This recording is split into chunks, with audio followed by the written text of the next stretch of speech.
Let's make the viral feta tomato pasta with a spinach twist. First up, the feta. So I always buy the feta in a brine. I do that because it lasts a lot longer than just buying like dry feta in a package.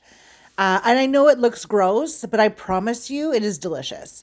So there's the cheese, there's the tomatoes. This is just an 8x8 pan. I'm going to add some pepper on top. Oh, also, I roasted some garlic the other day and put it in some olive oil. So I'm going to add some of these garlic cloves. You can just add any type of garlic. I prefer fresh garlic or roasted garlic. I am not a fan of garlic. I just don't like the flavor of it.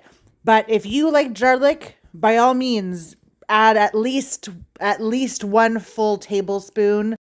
I'm putting a bunch of this in here because roasted garlic is not as powerful or pungent as fresh garlic.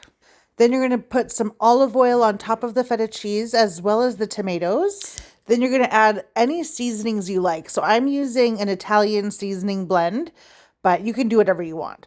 Then bake at 400 for 40 minutes. Now get your pasta and cook it according to the directions on the package. Here's my salted water. And then I pulled this out of the oven. It looks kind of funky, but trust the process. There's my fettuccine. So my fettuccine was ready to go as soon as I pulled out the tomatoes. And now we're going to squish. Squish those tomatoes.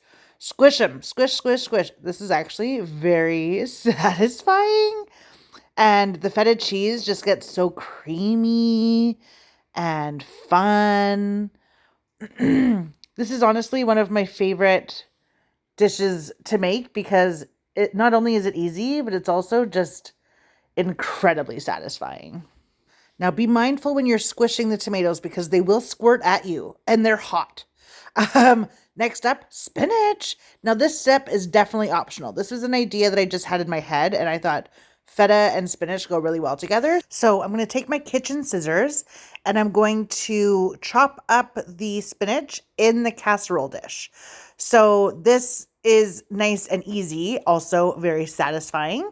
And I'm not cooking the spinach because the sauce itself is hot. And when I blend this all in together, it's going to cook the spinach. Like it'll wilt it. Here I am just adding a little bit more spinach. And again, just incredibly satisfying.